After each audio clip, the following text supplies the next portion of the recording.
Let's hope it works today.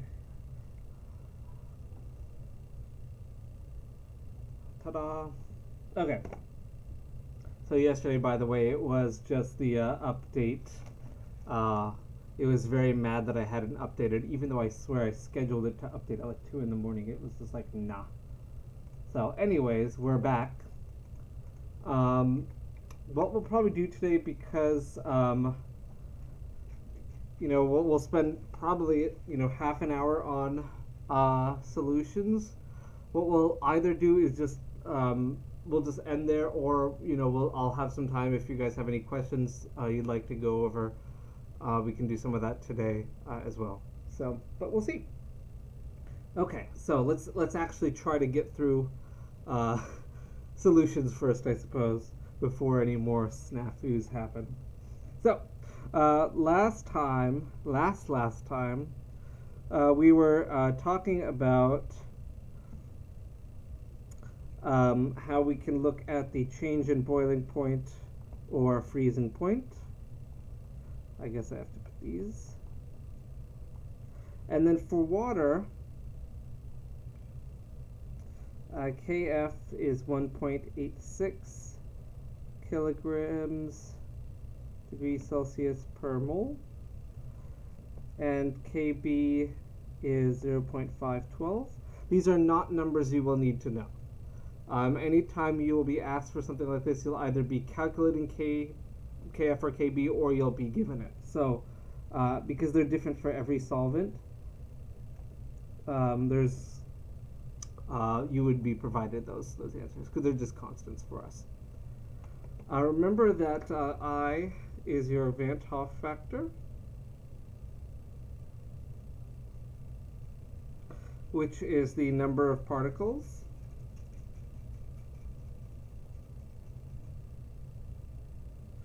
And remember, for strong electrolytes,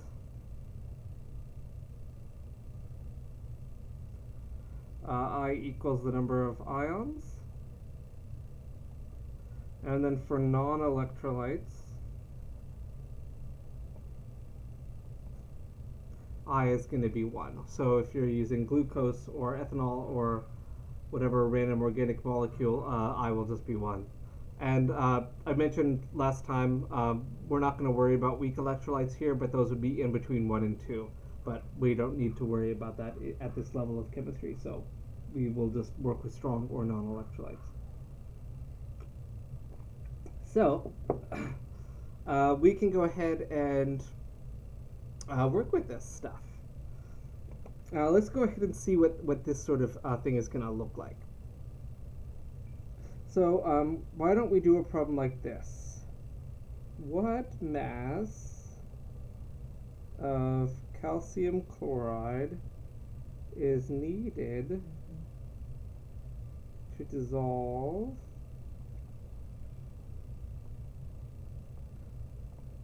in a kilogram of water to change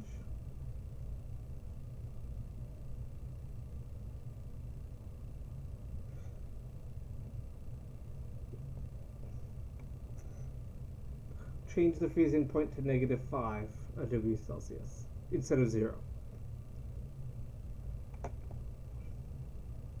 So, standard question, I suppose. We're asking just basically how much calcium chloride we're going to need in order to change the freezing point of water to -5 Celsius.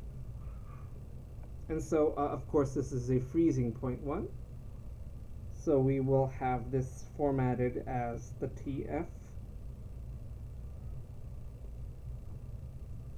equation. F for freezing. Oh, relax, you have your own beds.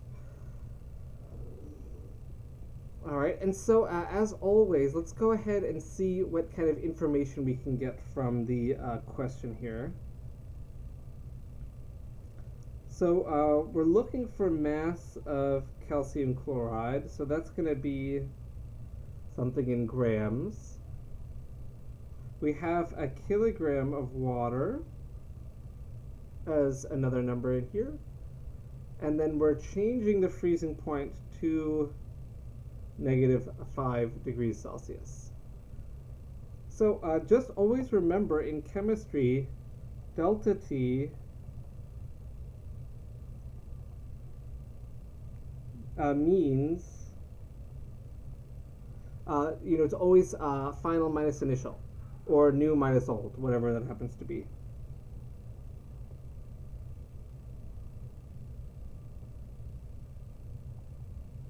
Whichever one of those you like to use. And so it's telling us that we want to change the new freezing point to negative 5.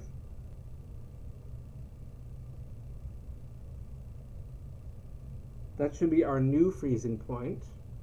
Our old freezing point is just 0. Nothing crazy there. What's I going to be for this problem? So that's kind of the next part of our equation, right? So we need to think, what does calcium chloride break into? Well, that will break into a calcium and 2 chlorides, right? It's a soluble ionic compound because it is a halide. Halides are generally soluble. So this tells us right here that I equals 3.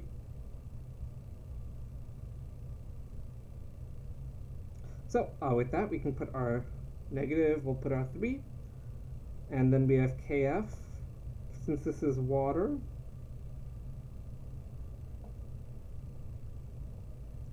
we have the Kf available to us. The only part we're missing here is the molality. So since we have everything else, we can just go ahead and solve for this molality. If we solve this equation, we get molality equals negative 5 degrees Celsius divided by negative 3 divided by 1.86 degrees Celsius times kilograms per mole. Degrees Celsius will cancel. And since the kilograms per mole is in the denominator, that's going to flip up. Okay, and so let's go ahead and do this. So 5 divided by 3 divided by 1.86. So the molality, it looks like for this one needs to be 0.896. Looks like 3 sig figs. The 3 there is exact number because that's 3 particles. And that's going to be moles per kilogram.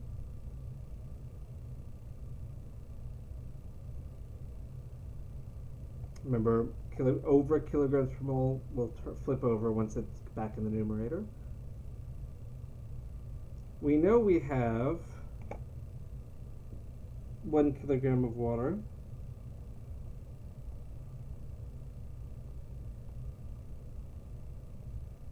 So we need, therefore, 0.8961 moles of calcium chloride. And if we want to go ahead and do that, we know how to go from moles to grams, right?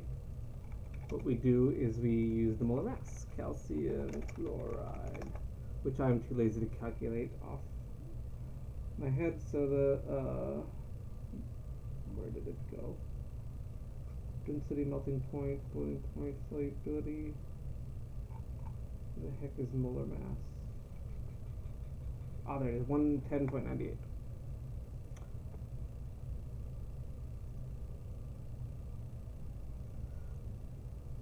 Alright, and so we can go ahead and now plug that in, multiply 110.98, and we get, wow, interesting number, 99.4 grams of calcium chloride. Hooray!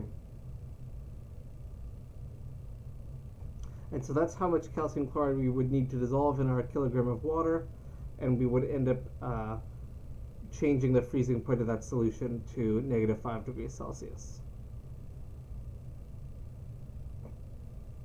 All right? Any questions on that one?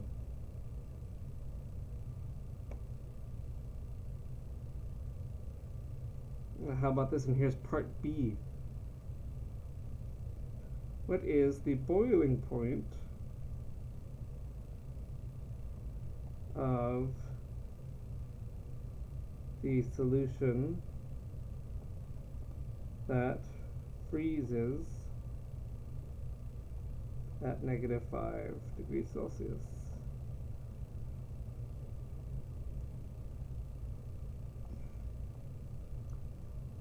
So for the same solution, let's see what its boiling point is going to be.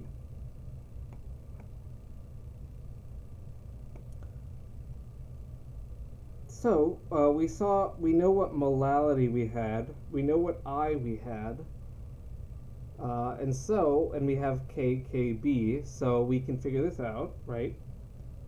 For boiling points,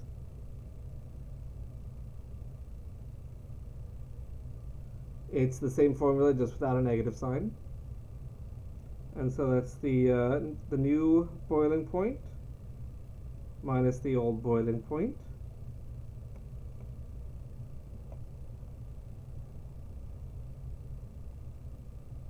Our new boiling point will therefore be I times Kb times the molality plus the old temperature.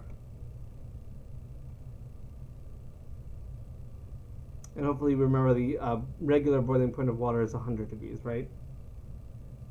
So these are the same numbers from before. 3.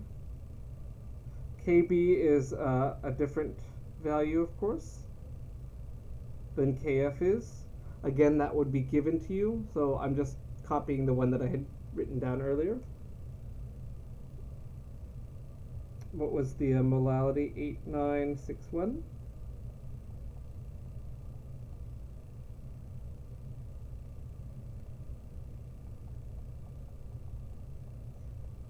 And then we have to add that to 100 degrees Celsius.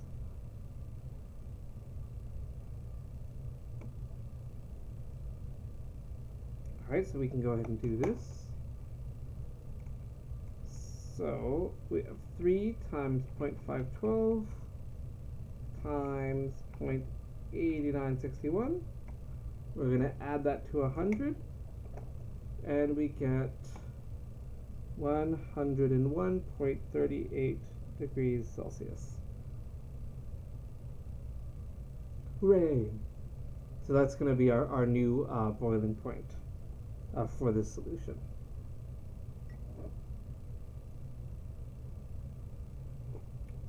So we see the kind of change in the boiling point is not as big as the change for the freezing point.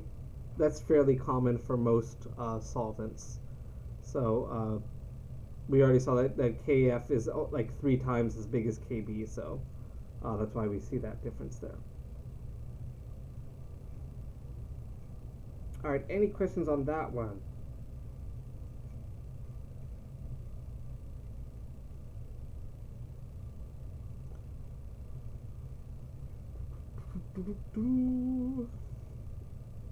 All right, let's do another one.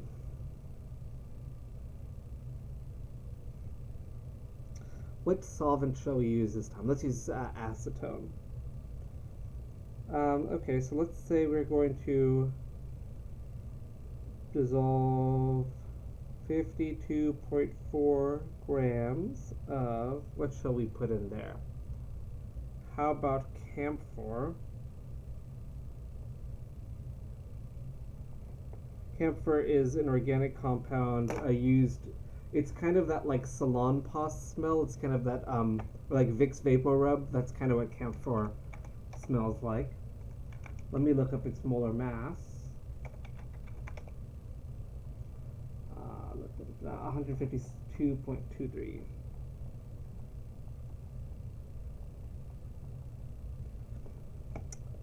Is dissolved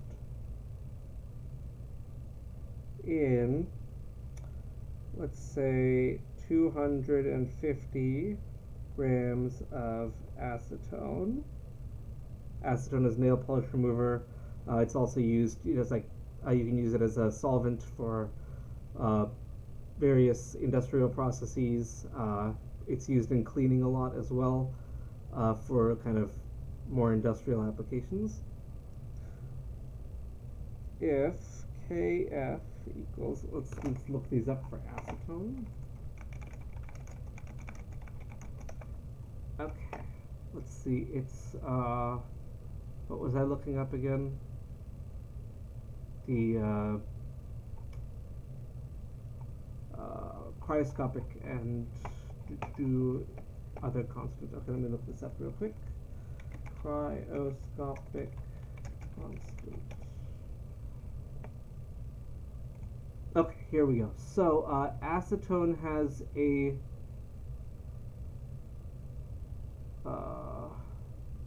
Kb of, let's just say Kb because I don't see Kf here. If Kb equals 1.67 degrees Celsius times kilograms per mole, what is the boiling point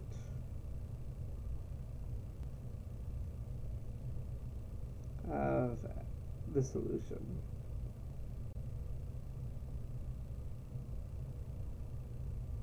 And then its normal boiling point is 56.2.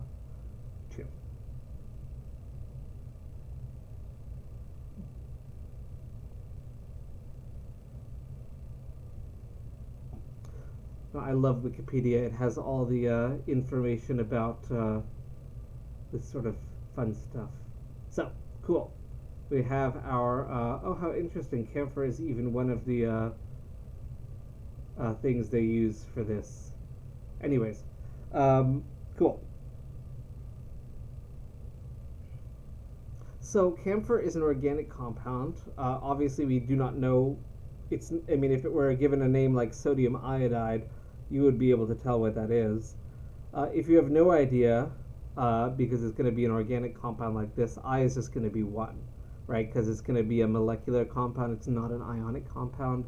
Ionic compounds have very strict naming rules, and you're going to know right away if something is an ionic compound. So, formula.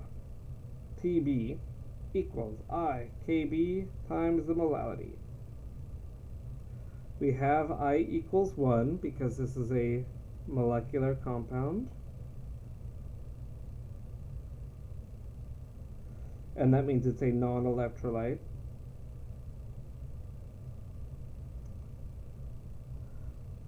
We have Kb given for us, and we have the molality. Or actually, we'll have to figure out the molality. So, if we look at the numbers we're given, again, in this prompt, we're given the mass of our solute, the camphor. We're given the mass of our solvent, the acetone, as well as the normal boiling point for acetone.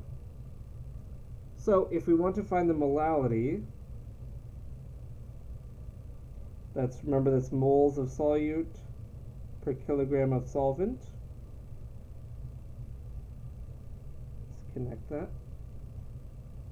If we need to find moles of the solute, we're going to have to use the molar mass, right? 52.4 grams.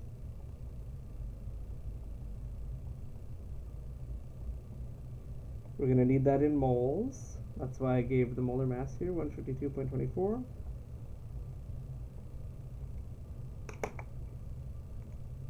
If we do this, 52.4 divided by 152.24, 0.344 moles. And then if we had that 250 grams of acetone, we'll need to convert that into kilograms because that's what our formula needs. Hopefully this is not a difficult computation. And so now we have our, what's its, mass of the solvent. There we go. Alright, so if we do this, the molality therefore is going to be 0.344 moles, 0.250 kilograms, and that's going to be 1.3, let's say 8 moles per kilogram. And now we can actually use our equation, now that we have the molality here. So delta TB will be I times KB times the molality. We have our new boiling point. Our old boiling point is given as 56.2. I is 1. KB was 1.67.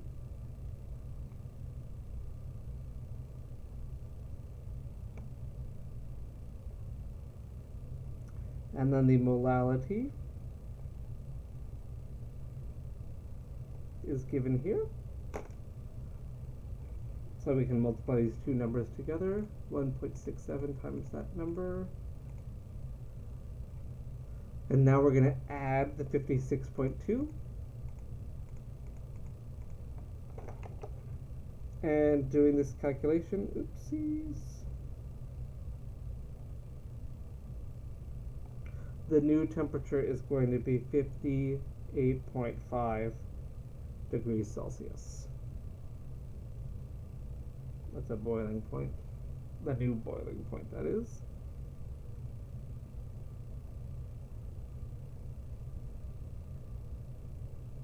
And so we can do all sorts of fun stuff with this. Alright, so hopefully nothing with this is crazy. It's very similar to our Q equals MCAT formula. In this case, it's just delta T instead of, or it's a different delta T than the one we used the MCAT, but otherwise it's just typically a plug and chug type of thing. So hopefully there's nothing too bad with that. Any questions on this stuff so far?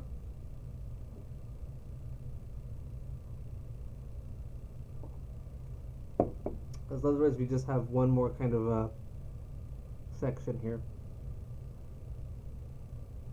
And remember, we will do a review session next week, so if questions come up, then we can deal with them.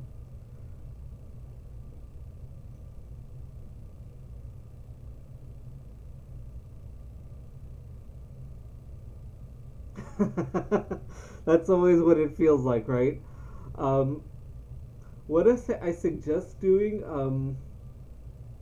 what you might want to do is either watch the videos right before you do the homework, or look at the homework right after you watch the video, just to help it kind of start rolling the wheels in there. I was actually a pretty bad student in undergrad, and I learned that I need to do homework right away in order to have things stick with me. I learned that in grad school, actually, so unfortunately it was later on in my life, but that helped me a lot, so maybe that'll help. So we'll see. Yeah, everybody has different learning styles and all that, but yeah, that's always the thing is, yeah, everything sounds great in lecture, and then poof, it's all gone 10 minutes later. So that's always the trick, isn't it? Alrighty, so if we're going to prepare a solution, we have kind of two ways. We can dissolve a mass of solute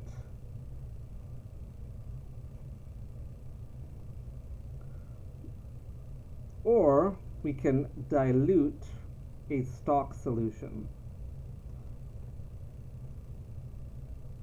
These are kind of the two most common ways to make solutions, especially aqueous ones, the type that we would generally use in chemistry courses like this. We have two ways to do it. So let's kind of we'll look at them separately here.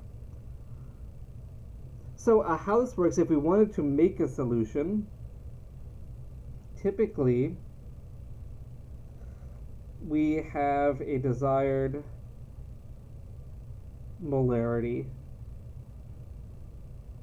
of solution. So very often, because molarity is what we use 99% of the time in chemistry, we know what molarity we want, typically.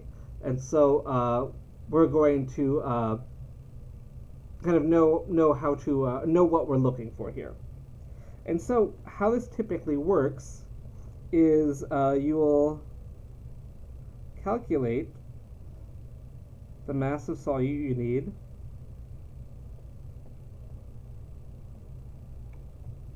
needed by converting the liters you want using the molarity and molar mass. We'll do some examples of this. That's kind of step one for this kind of process. What happens next is you get what's called a volumetric flask.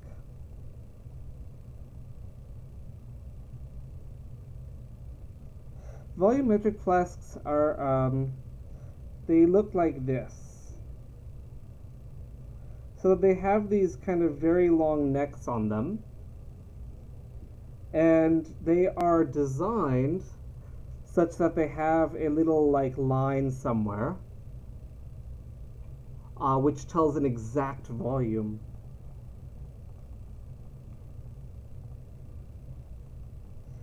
A very precise volume. And so whatever size of flask you're using, they typically go from about 10 ml to 2 liters. Those are typically the size ranges for volumetric flasks. So you have really small ones, and then you have really big ones. And they all look like this, and they all have that little line that shows where you're going to fill it up to. And so what you would do is you would then take your solute. Sometimes you'll add a little water first, sometimes you won't. What you'll do is you'll add the solute to the flask using a funnel. So you'll pour it in there, so you have your solid now in the bottom of the flask. And what you'll do is you'll add water, usually deionized or distilled, because you don't want anything else in your solution.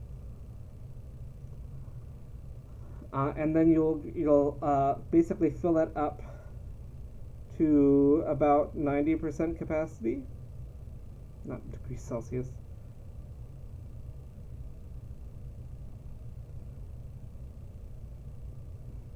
So you don't fill it all the way, not yet. What you'll do is you'll kind of cap it and shake to dissolve.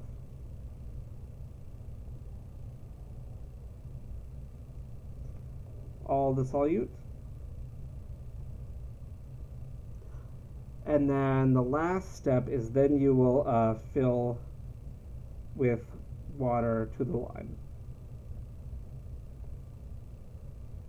And so if you're wanting to do something like this, you'll put your solid in to your flask, you'll add some water. It doesn't need to be 90%, depending on how soluble your thing is. Like if you're making a sodium chloride solution, you can do it even halfway capacity. Dissolve it all, swirl it around, shake it around, dissolve all of the solute, and then you're gonna basically just slowly add water until you hit that line on the volumetric flask. Let's see, there may be a nice YouTube video here. Let's see. Let's find one for you guys. Just so you can kind of see. Using a volumetric flask. So, let's go ahead and swap over. Oh, this is curious. I don't have my option for which windows I'm showing right now. There was just an update to my thing, so okay, I guess I can't show it quite yet. They just updated my software, so I am not sure where the thing is gone, the option to share other windows. Okay, well, whatever. I guess I don't have a video for you, but There, I can just put it in, I'll just put it in Discord for you guys, so you can see how to use a volumetric flask. It's very exciting stuff.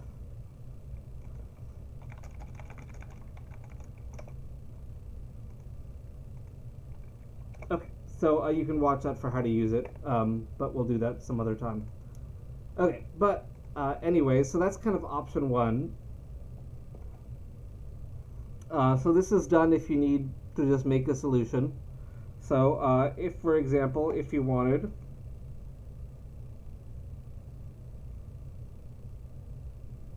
if you've wanted 500 ml of, I don't know, 0.125 molar, what solution should we have here? Let's make potassium chloride solution.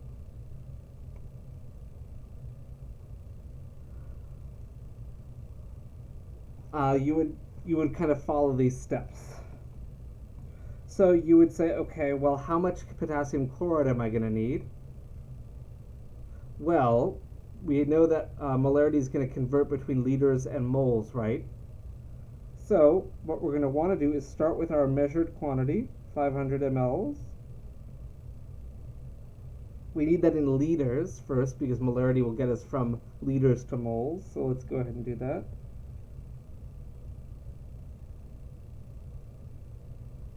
And then we can use our molarity.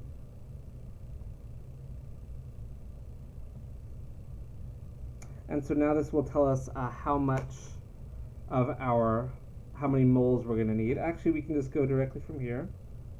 From moles, I need to look up the molar mass because I'm, again, lazy and I don't want to calculate it myself. Alright, potassium chloride, what is your molar mass? You were 74.56. And so doing this math, we can figure that out. So 500 divided by 1,000 times 0.125 times 74.56.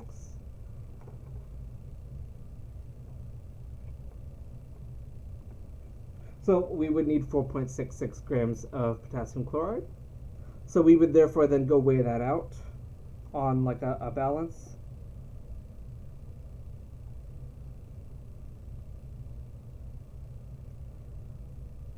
Right, so we would weigh that out.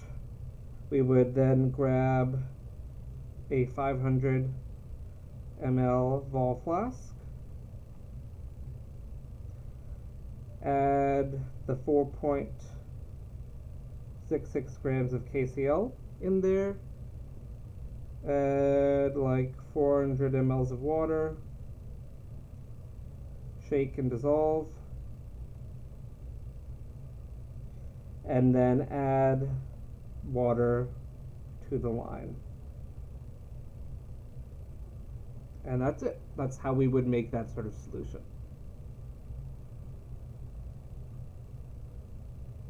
Ta-da! And so if we're ever back in the classroom and we're going to be actually working with solutions, this is how we very often will make them. However, another option is dilution.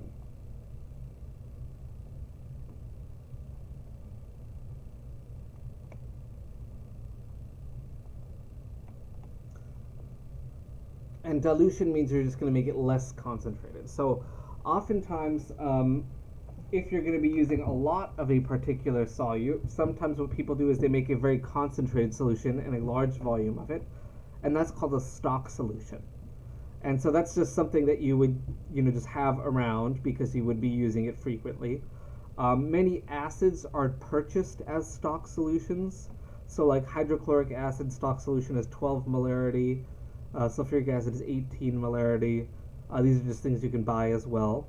And what you might do is dilute it to get the concentration that you want. So let's say I want 1 liter of 1 molarity sulfuric acid. But sulfuric acid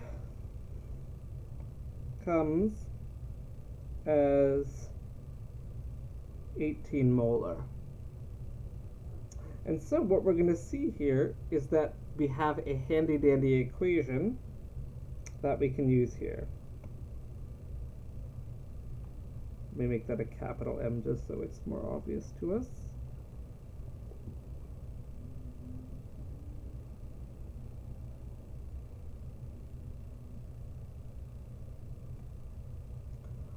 And so it's just going to be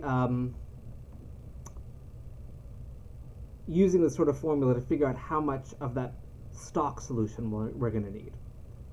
So we can say that M1 is our desired molarity. So we can say 1 molar is what we want, and we want 1 liter of that. We know our molarity of the stock solution is 18, but we don't know how much of that we're going to need. And so if we do this math, 1 over 18, that tells us we need 0.0555, 556 I suppose, liters of the stock solution. So we would take that amount, the 55 milliliters, we would measure that out, we would pour that into our volumetric flask, and then we're going to do the same things as before. Then we would, just like before, add to a vol flask and fill it to the line.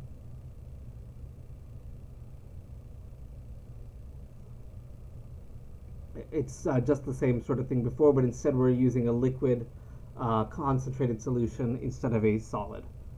So we can't just mass it out. We would need to use the volume and the molarity there. Just so you know, if diluting acids, this is not something I'm going to ask you, but it's a safety thing, so this is something we would talk about in the lab. If you're ever diluting acids, you need to have some water in the flask before adding the acid.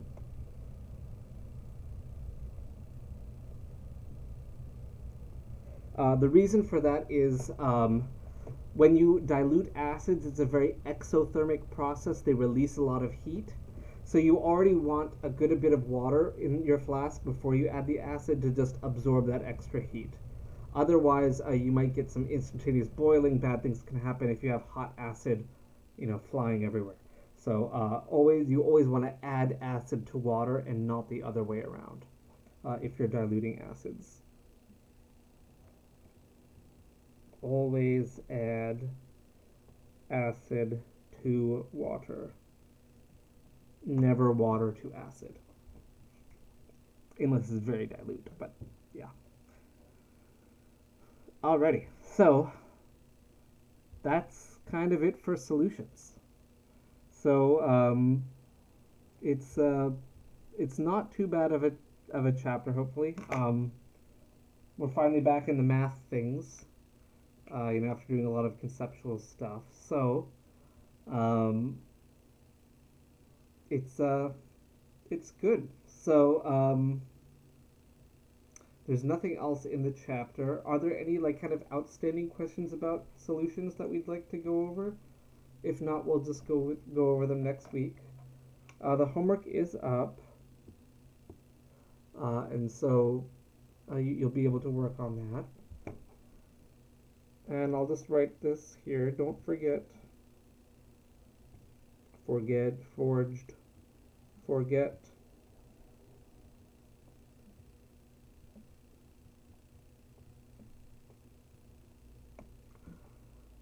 There is one on April 1st. So post questions in Discord. Just like always. So just post general questions or specific questions, and we can go over those. So, all right. Alrighty. Well, if that's it, then enjoy your spring break. I will be doing all of your grading. I think I have 5 things for your class to grade.